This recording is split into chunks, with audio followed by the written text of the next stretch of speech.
How would Khamzat Chimaev do versus the current top 5 light heavyweights? Let's take a look. Starting from number 5, we got Jan Blachowicz. I 100% think that Khamzat beats Jan. Jan, especially these days, who's not only getting older, but just has never had the best takedown defense in general, has gotten taken down by the likes of Alexander Rakic, for instance, which is not going to suit him very well going to a fight with Khamzat Chimaev. So I think Khamzat would probably ragdoll Jan, if I'm going to be honest here with you. Moving on to number 4, we got Khalil Rountree. Again, I think Khamzat absolutely takes this, not just because of the fact that Khalil Rountree lacks any sort of high-level defensive grappling. He also just doesn't have the best cardio. He will gas out. So you could say that Khamzat might gas out, but so will Khalil Rountree, 100%. And I think that he'll probably submit Khalil in the first couple rounds, probably.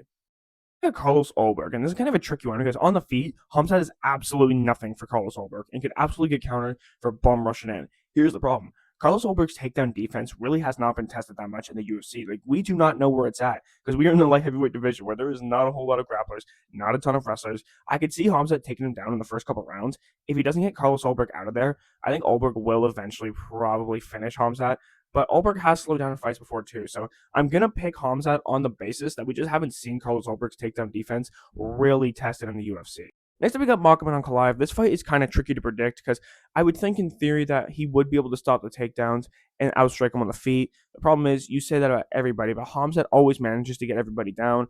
And the thing is, Magomed Ankalaev does lack any sort of Brazilian Jiu-Jitsu. Like, you're not seeing this guy submit anybody on the ground or really even establish really good top control against most fighters that he faced. So I kind of want to side with Khamzat, but if the fight goes into the later rounds, Magomed Ankalaev has shown really good cardio, and he's absolutely a better striker than Khamzat. So I'm very 50-50 on this one, if I'm going to be honest. I'm going to slightly lean to Khamzat's side just due to the lack of BJJ from Magomed Ankalaev, but I could absolutely be wrong on that one. Yuri Prochazka is literally the hardest one to predict because on paper, Khamzat Chimaev should absolutely have his way with him, but Yuri just does everything wrong and somehow manages to make it work.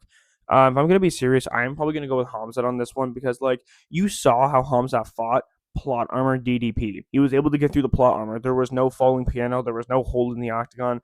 There was no samurai magic going on here. So I do think that Khamzat should be able to beat Yuri. I know that on paper everybody beats Yuri, but this is a bit of a different thing when it comes to that Chechen style wrestling. And lastly, Alex Pereira. I have always said this. I think Khamzat has his way with Alex Pereira. Not only does Alex Pereira have okay takedown defense, I'm not going to say it's bad, but he's never faced this style of wrestling, that Chechen style wrestling, the Dagestani style wrestling, whatever you want to call it.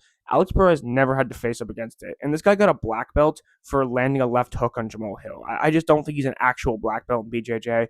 I do think Khamzat should be able to win this fight, but if Alex touches his chin once, he's cooked. So it's kind of reliant on that factor.